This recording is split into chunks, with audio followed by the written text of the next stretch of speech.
So I've been asked to give reflection.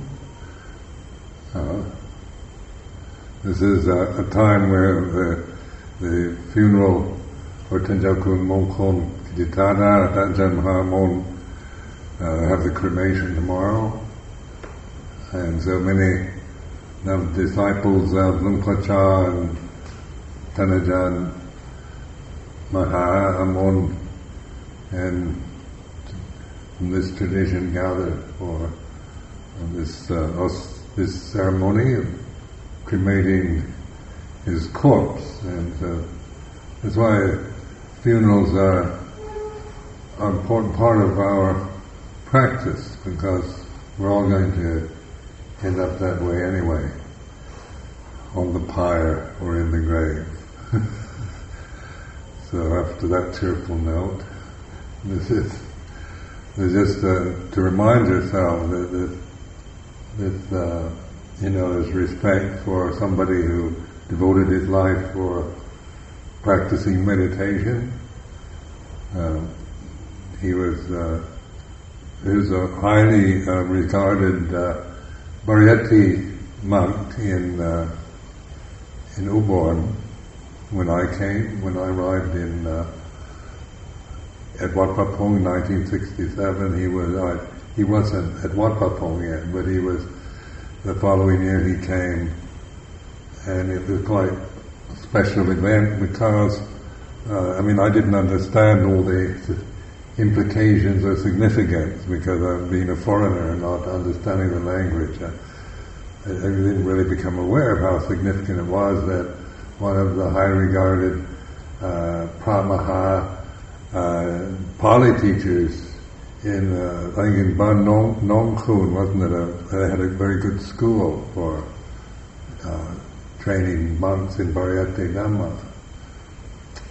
And of course, there's always this division of the first Wat Ban, which didn't mean anything to me then either.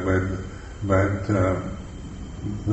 usually the Wat Ban monks and the first tradition monks were, didn't have much contact, and there was kind of a sense of strong views about pariyatti, patipatti, and so forth. And so when Ajahn Mahamon came, it was he was quite well known, high regarded, and gave up his position as a teacher, and where he would have eventually probably been Jiao Kun, Jiao Wat, and all the rest. He had the intelligence and ability to go high in the hierarchical structure of Thai Buddhism, but he gave it all up to practice with Ajahn Chah. So this was, and very few pariyatti monks would do that. I think Ajahn Mahasupong, who some of you might remember, he also came a couple of years later.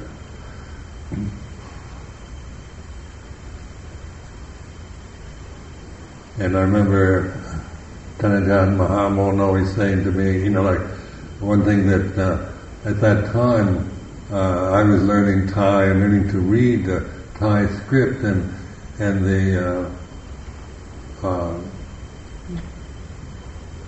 one teacher like Tenjakun Puttatat in Suan Mok, he was quite controversial at the time, but very well known, and they published his books and pamphlets, and Lumpur Cha really liked Ajahn Puttatat's teaching. So even though he didn't want, he asked me almost right off from the beginning to put away my books and not read anything for the Pansa. And he said, read your jit, read your mind, So this was the teaching, is like do jit, do arom, and this was I had enough ability to understand Thai to get that point. But Buddha Tat was also highly, kind of a genius scholar in those days, and quite controversial. Like, it was published, they published a book in Bangkok, and people were talking about this book called Dua Gu Kong Gu. And of course, I mean, I didn't see what, it didn't mean anything to me, but to Thai, this is like, Dua Gu Hong Gu is actually me and mine, you know, the self-view, but Gu, I think, is a rather coarse term or for a monk to use or whatever. So Buddha That liked to really kind of stir things up a bit, getting Thai people to really, you know, look at themselves and trying to bring attention to the profundity of patipatta, or practice, meditation practice. And so there was, at that time, you know, the two monks that I had most respect, interest in were Lumpur Cha was my teacher, and then also Buddha Tha. And so Thanajan Mahamon one day said, you know, before I practiced meditation, I tried to read Buddha That's books, and it just didn't make sense to me. Couldn't figure it out. It was nonsense. And he said after meditation with Lumpur Cha, suddenly he started reading Buddha Tha and understanding. You know, because it's like if you're just on a pariyatti level, you know, the intellect, just knowing Pali and Buddhist philosophy and theory, that's one level. But Ajahn Chah was he'd always use the word bhatipat, you know, monks who practice. And because Thailand is, you know, at that time, the Bhatipat tradition was still rather remote.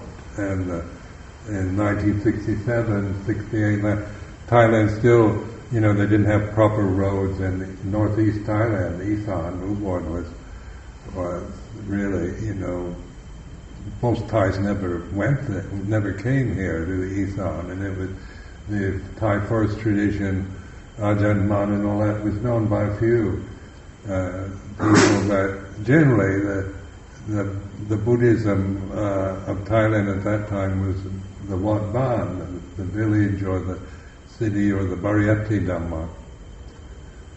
And during these years, this 45 years ago, the power of teachers like Lumpur Cha and Buddha Tha, you know, just their direct teaching. Buddha Tha was brilliant at the pariyatti Dhamma, but also he was, you know, he wasn't just a pariyatti monk. He was also, you know, meditation was the way to develop pariyatti Dhamma rather than just know Pali and keep, you know the scripture from the intellectual level. So this is not knowing anything about Thailand at the time, you know, it was didn't know what Thai Buddhism would be like. But my experience here has been, you know, my direct experience was always that I became very much aware of these very direct, very enlightened teachers very quickly. You know, sometimes it amazed me when I think back, because, you know, a foreigner coming into a place where you can't speak the language and a completely different culture from anything I'd ever experienced, and then being able to tune in on this level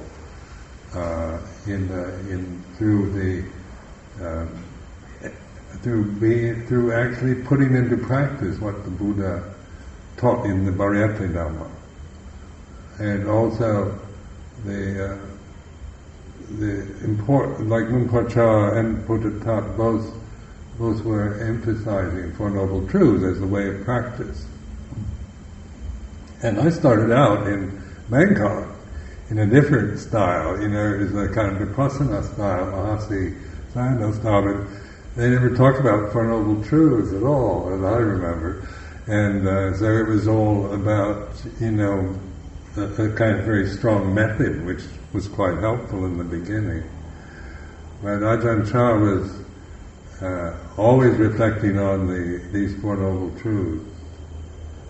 And so this is, and also Buddha Tha put it in the, you know, was able to attract, especially from the, you know, the university level, the educated classes, because of his kind of knowledge on that level. But Luang Por Chah was also very, the Vinaya was very important.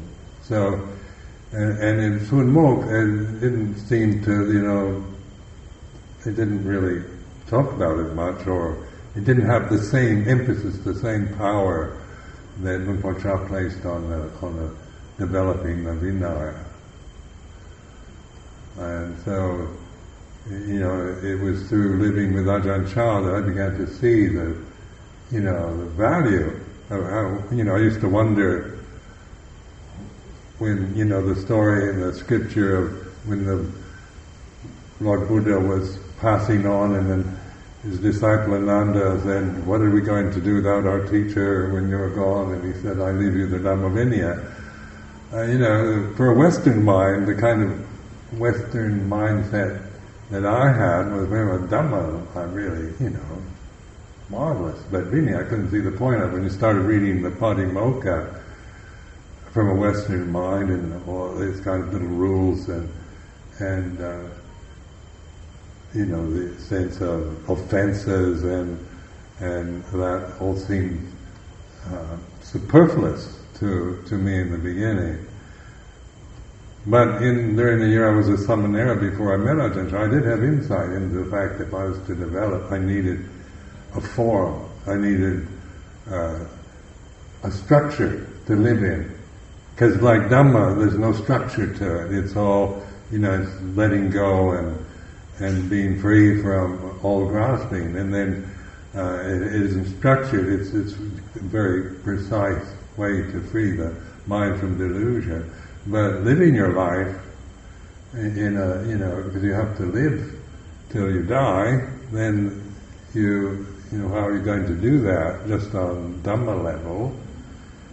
And I could see my own limitation coming from very kind of liberal background where kind of rules and forms and traditions were kind of totally discarded and rejected and despised for the ideals of individuality, freedom, and follow your wishes, your desires. And I knew at the end of my seminary year I needed structure.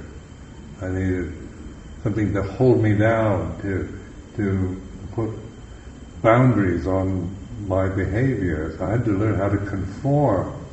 I was always proud of being a non-conformist. When I was in university, I always considered myself a non-conformist, and then to come into the Wat Pah Pong tradition where it was total conformity. But yet I could be, by the time I came to meet Luang Por Chah, the need for that was something I had no control over. I couldn't adapt it, change it, bend it to my own views. I had to fit in, and I knew that would be very difficult for someone who'd always prided themselves on being an individual and non-conformist.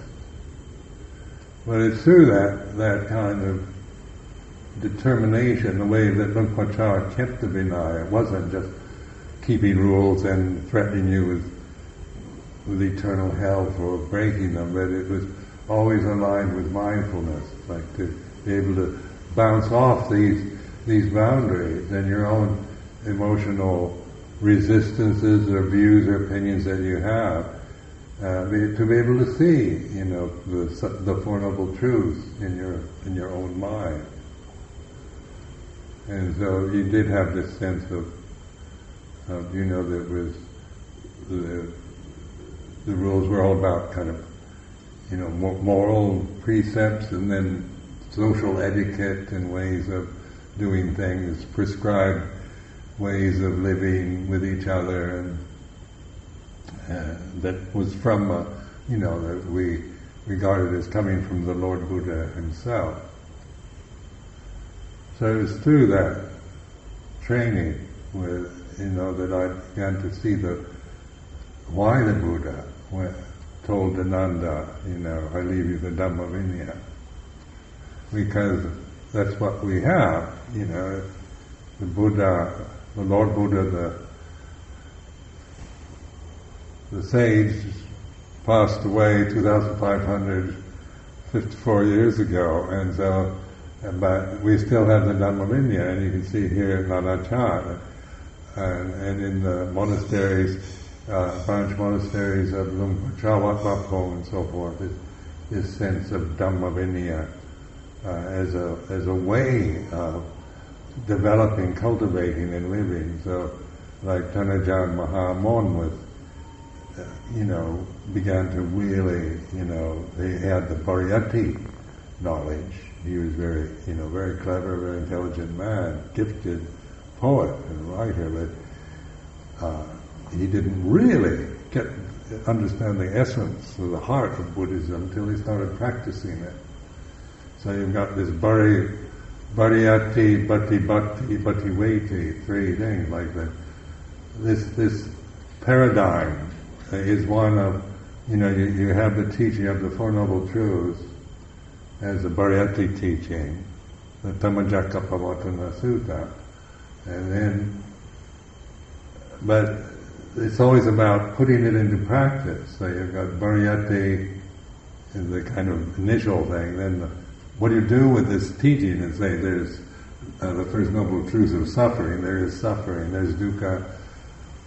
You can say, well, sure there is. What do you do about it? And then the patipatta, understand, so that you, that understanding then is not, thinking I understand because I understand the word suffering, or think I understand what dukkha is on the, it's a common enough word in any language or any culture, but this sense of understanding is like really changing your attitude towards suffering, rather than just trying to run away from it, blame it on others, endlessly seek for happiness and to get away from anxiety, fear, worry, and so forth, to understanding. To understand something, you have to accept it for what it is. You can't just, I don't want suffering and dismiss it. But it's taking it and learning from it. And so this is understanding suffering. And then the pativetti, the third aspect of the First Noble Truth, is the result of that patipatta, of that practice. So this is a paradigm of insight and reflection. In the Western mind, people living in the UK for so long, people don't quite get, what do you mean by reflection? Because they want definitions, what do you think dukkha really means? What is the exact English equivalent for the Pali word dukkha? And pariyatti monks get into real profound discussions about the ultimate and proper English translation of dukkha, and which is all right, there's nothing wrong with that, but it's not a matter of defining it, but of understanding it. It's this, so you start observing your own sense of anxiety or dis-ease or worry or whatever, there's just kind of mild doubt or unhappiness, or whether it's, real anger or rage or jealousy or greed and whatnot. And so it's not a matter of the intensity, but of the understanding. It is the way it is. Also, it's important to recognize that intellectually you don't feel anything in life. If you just live in your head with definitions and intellectual concepts, you don't feel life. You tend to operate from ideas about how things should be, make judgments about yourself or about others. But in the patipatta, it's not about it. So the pariyatti has its purpose, but the patipatta is where we actually observe suffering.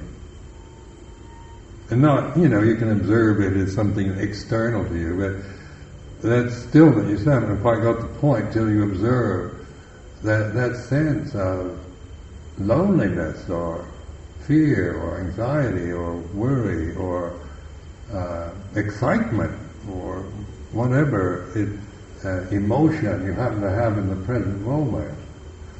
You can't help how you feel in the present moment. You know, you feel like this. Maybe it's not. Then the judgmental mind will come in and say, "Oh, if you're feeling angry or lonely or whatever, you can pass judgment on yourself or blame it on somebody else." Or you can actually observe it. It's like this.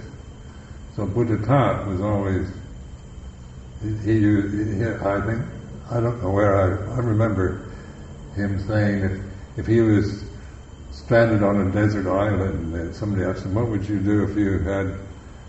take with you if you were stranded on a desert island? And he said, a little medallion saying, Ben Yang Ni Eng, this is the way it is.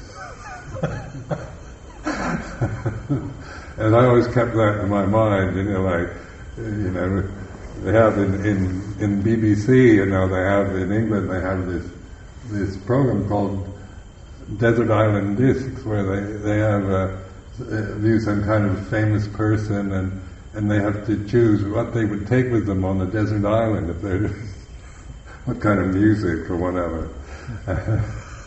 And so I was thinking of Buddha taught, he'd just take a little kind of, maybe a medallion of sorts, or just a wooden chip with the way it is. Now contemplate that, because like the thinking mind is a discriminative function we have. It discriminates. So it says this is big and small and right and wrong, and good and bad. And so the thinking mind is a divisive function in consciousness. So when you're attaching to thinking all the time, to ideas, and there's always this sense of being separate, of division. It's the inevitable result of attachment to conditioned phenomena, and especially to the thinking process, which holds to you can create brilliant ideas, like we should all love each other and be free and happy and democracy and all the rest is all these high terms and ideals that we can create of, where each person is loved and accepted for what they are, and everybody's keeping the precepts properly. We can create ideal monasteries, where everything is, in your mind.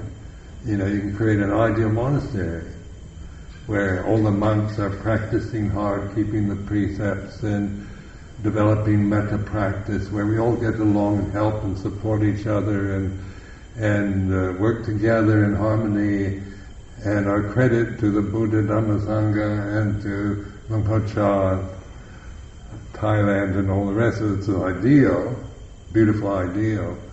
But this is the way it is, that you, even though you create an ideal, you can't make it happen. So the Buddha's emphasis on dukkha was observing the way it is. So like in those early years with Luang Por in the Wat Pah Pong, I created a lot of suffering in my mind around things, because I didn't understand, I misunderstood things, I had vipaka kama, I had attitudes that, from my own background and opinions, and I liked some monks, I didn't like others, and I thought this was right and this was wrong. All the time, in my mind, I was creating suffering. And then Luang Por his kind of, even when I didn't understand the language very well, he could get me to reflect on that, on my own unhappiness or critical mind, and opinions I would have about how they should practice and what they should be and all that kind of thing. So I began to get this sense of being the puru, the puto style, where you're observing. Because I couldn't help how I felt. I couldn't make myself full of love and metta all the time, and I couldn't feel that. I liked the idea of it. It's certainly a beautiful idea, but the reality of the present moment was like this. And that's where, I began to really appreciate the way Rinpoche taught, because he was getting me to look at what I'm actually feeling. He wasn't telling me what I should be feeling. Because you can't tell anybody that, you can say you should feel this, but actually at this moment you're feeling the way, whatever you're feeling, it's this way. Maybe it's not what you want, but it's like this. And so this is a reflective style where you're understanding dukkha. You're really observing, and you're willing to look at feeling, not from the critical mind, but from the direct reality of it in the present. It feels, because feeling arises and ceases and changes. It's continually changing. You can't hold on to a feeling and petrify it and stay with it, keep it. It changes. And because feeling is like this. It's anicca, dukkha, anatta. So this puru, this knowledge, this knowing, understanding, coming from, not from views and opinions about Buddhism, but from practicing with suffering, its causes, the end of suffering. Now this is a very, this is a very simple teaching. You couldn't find, I've never seen anything that could compete with Buddhism, Buddha's teaching, for the first sermon he gave after his enlightenment. That's as good as you'll get on this planet, in something that's practical and isn't based on ideals and concepts that you can't prove to yourself. It's all based on your willingness to be honest and look and have this confidence in your ability to observe what you're actually feeling, but not judging it and saying, I am angry and I shouldn't be. Then you're making more of it. But if you're feeling angry, anger is like this. So what I'm doing now is just observing. I'm not angry, by the way. But if I was, then there's a way of just observing. You feel it. You have the sense of feeling of excitement or heat or whatever. Anger is quite obvious. It's a strong emotion. Well, the difficult ones are the kind of where sexual desire and anger aren't so much the dominant emotions you're feeling. They have to deal with doubt and loneliness and worry and wanting things, not wanting problems in your life, wanting everything to be something it isn't, and wanting peace and harmony. I remember monks in England, I say, all I want is peace. This kind of whinging style. We want peace. Peace. And the word peace became like a sickening concept, because it's like, but this realm that we're living in isn't peaceful. The conditioned realm, nature is not very peaceful, and your body's never going to be very peaceful. So you can tranquilize it at times and make it feel better, but peace is what do you mean by that?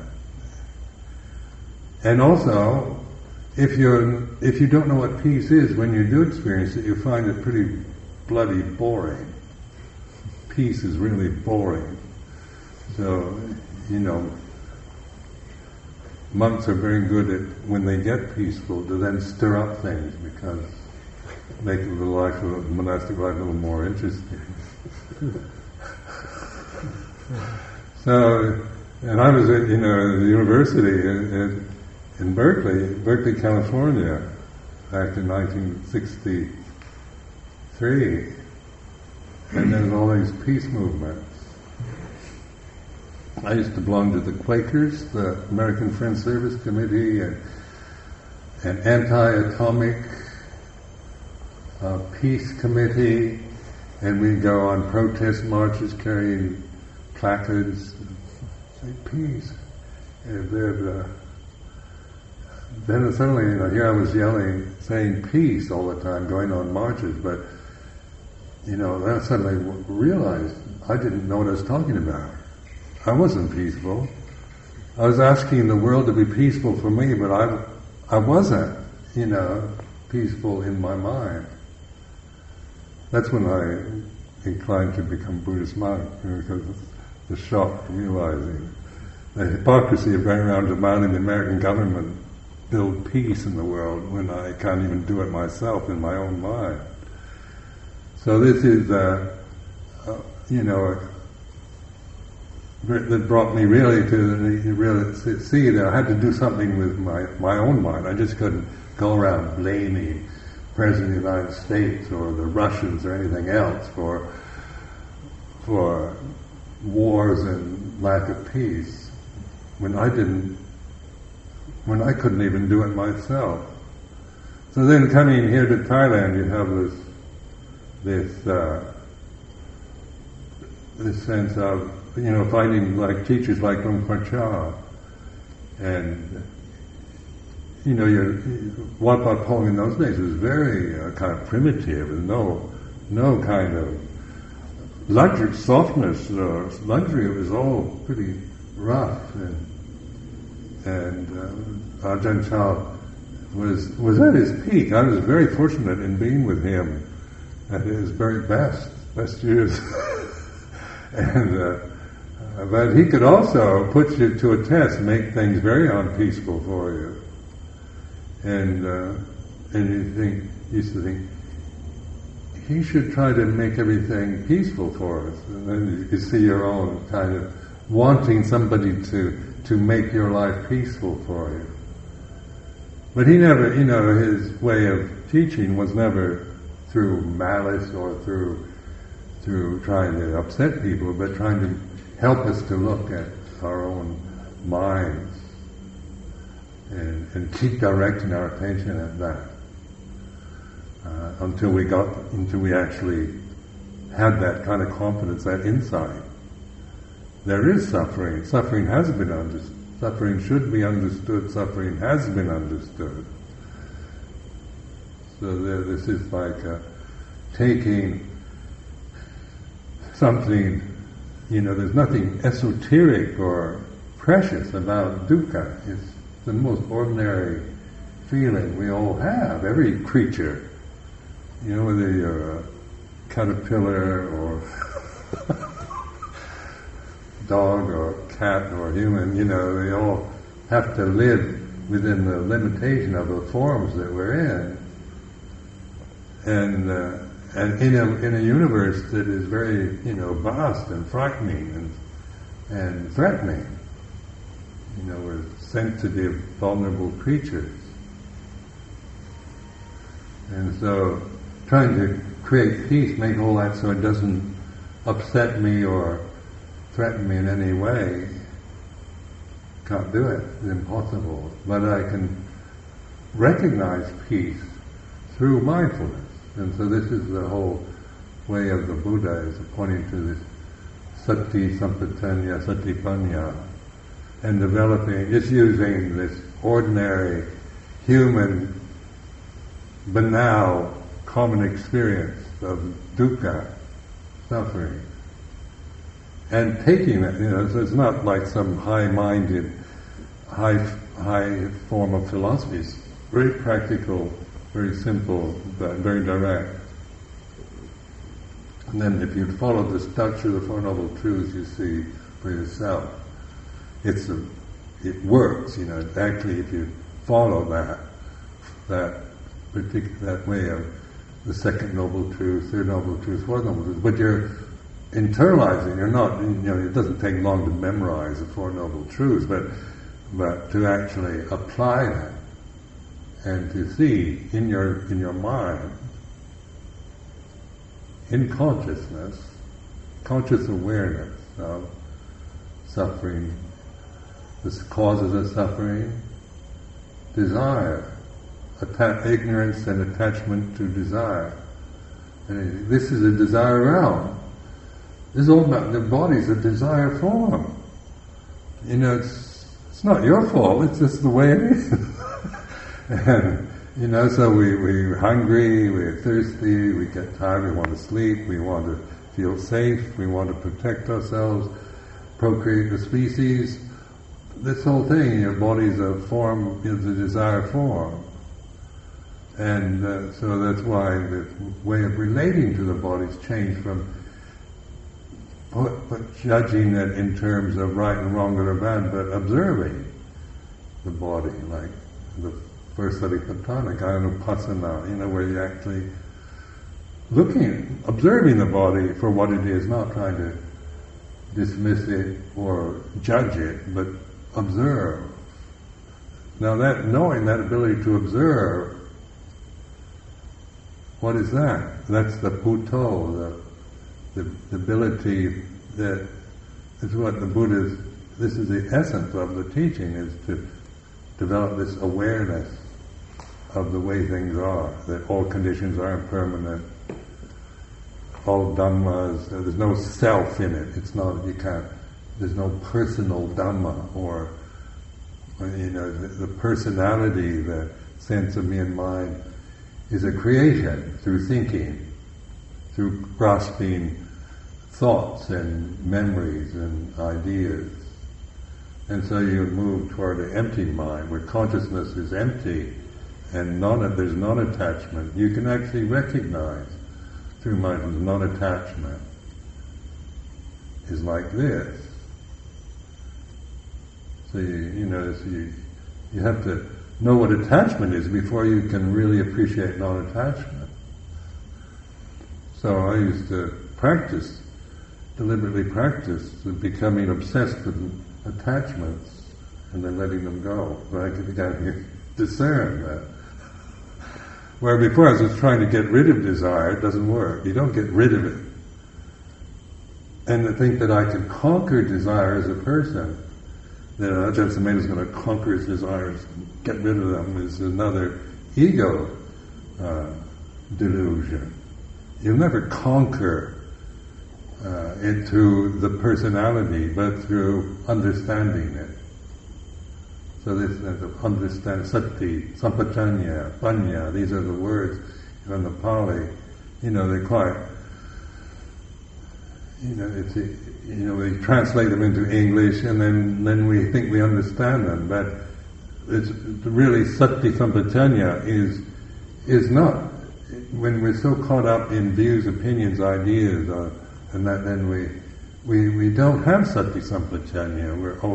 We might know what the Pali dictionary says, what great teachers have said, but you don't. It's a recognition of it through the patipatta, through the practice.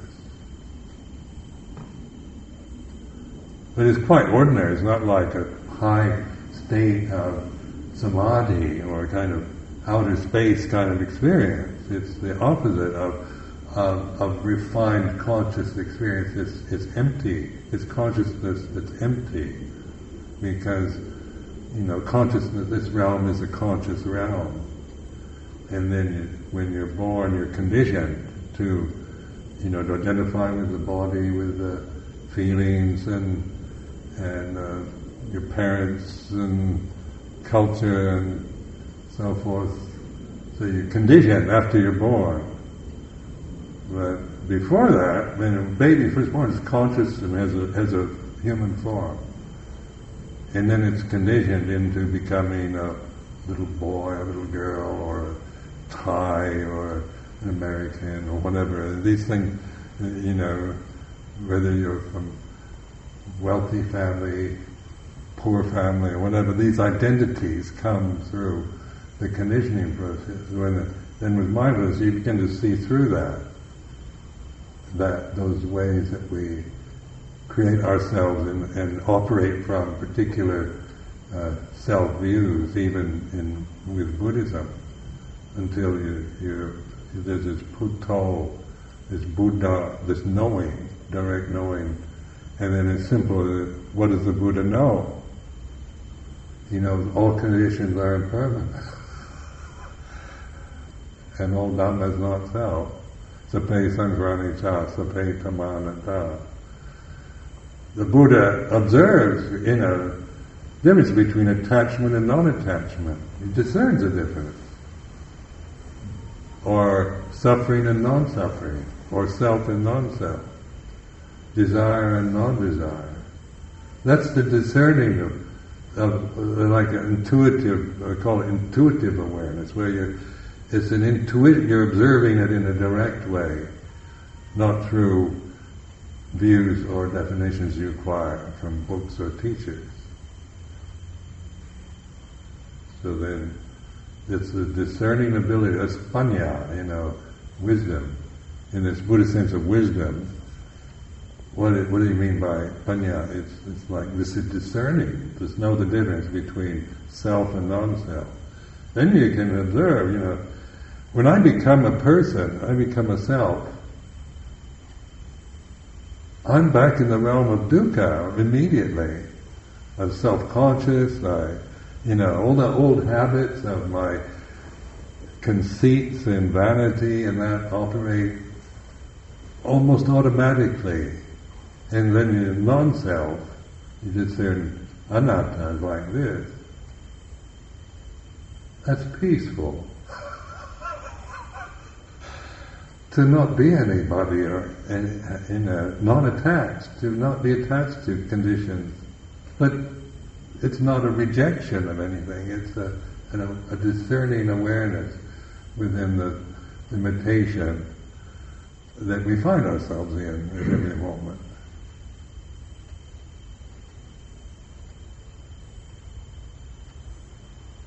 So I've been reading these books, these kind of little books that they publish now of Luang Pu Dun's, Luang Pu Phak Wai, and Luang Pu Dun, we were stopped when we were coming from Ratanawan to here, and yesterday we stopped in Surin because I wanted to see. Because Luang Pu Dun was a disciple of Ajahn Man, but he lived in the town, right in the middle of Surin, and in a pariyatti monastery, and he lived most of his life there. But his teaching, very similar to Ajahn Chah, very succinct, very brilliant kind of ways of reflecting. They're very good for reflection. So because it's not about analysis, I think it's just very abrupt. And Thai language, of course, lends itself very well to that style because it it is a language that has very much evolved through its relationship to Theravada Buddhism. But these are really, here in this country, you have really excellent, teachers, people monks that have had these insights. They're not just coming from Buddhist philosophy anymore, but through actual direct experience, insight, knowing directly themselves. So this is like Luang Por Chah with Tanaja, Ajahn Mahamon, all these monks. We see all the monks I trained with, they're all old now, kind of not very healthy looking. Ajahn Vitun, he came today. He just had an operation, and he was one of my friends in the early years, and Wat Bapong and Tam Sang Pet. And but you do recognize how, if you stay with it, like it does, once you have these insights, what are you going to, you're in a form that really holds you, gives you the sense of living a life in modern society which is blameless. And I can't think of any other way to live that would be as skillful as this one. It's because it's not my creation. It's not my idea of what the Buddha taught. It's a very traditional, very conservative form of Buddhism, but actually for living your life, like living in England for 34 years, it could still live as a Buddhist monk without any great difficulties in a non-Buddhist country, in a European country. So it's not like you're just going against everything and becoming a real kind of pain in the neck and an oddball to the society. Actually, a relationship to English society was one of respect and that sense of giving opportunities and of blessings rather than converting and forming other cults and divisive religious attitudes towards the society. Because there's enough of that in the UK. In Europe these days, a hodgepodge of strong views about religion, for and against. So, but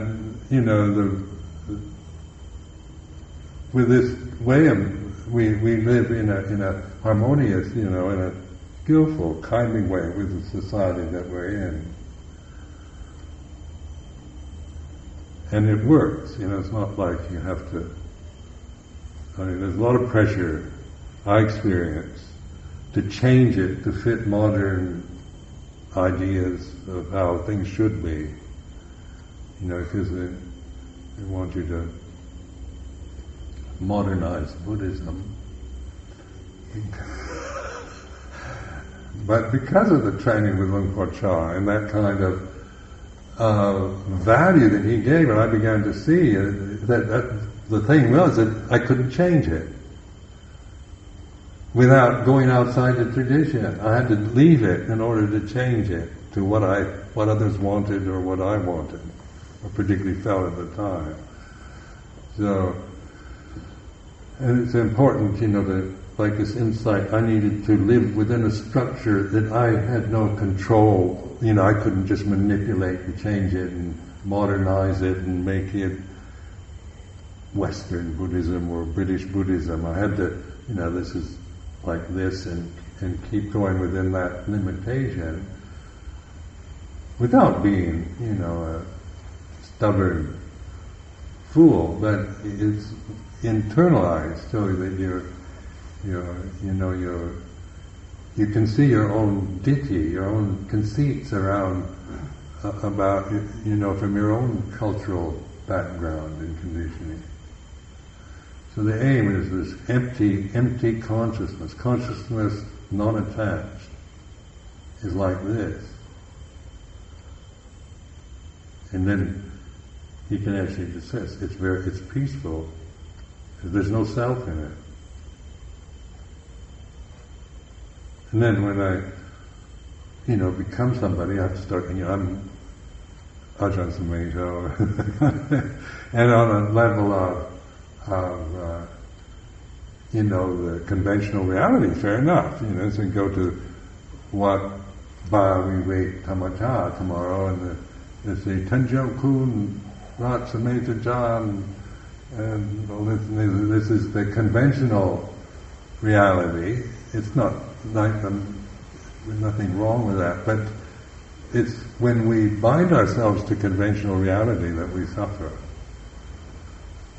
So conventional reality, you've got to live with your body as it ages and it gets those problems of age and death. You all have to experience loss and despair and fear, and all these are just emotions that one has in one's lifetime as a human being on this planet.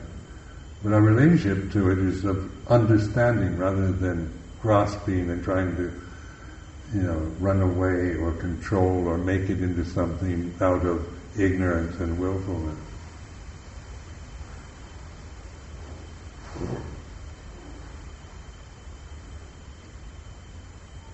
So tomorrow, when we go to the cremation ceremony, I encourage you to observe how it affects you.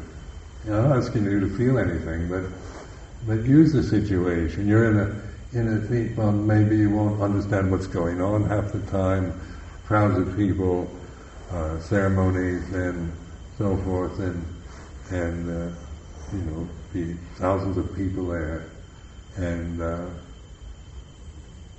if you don't really understand what's happening or going on, or that, but that's okay. You're just observing. It's like this, so that you can have your own views and opinions about, is this necessary? Or maybe we don't like this ceremony. It's like not liking something like this, or we just feel confused or impatient or with it. Maybe we're fully with it. Maybe we really appreciate it. And it's like this: be appreciative of the respect and ceremonial aspects of Thai Buddhism is like this. So then you're learning to center yourself in Bhutto, in the knowing of the way it is, rather than your own views about how you'd like things to be or not to be. I'll stop. อันตมยังวัฏคาทายุสาธุพรังทรามัสสีสา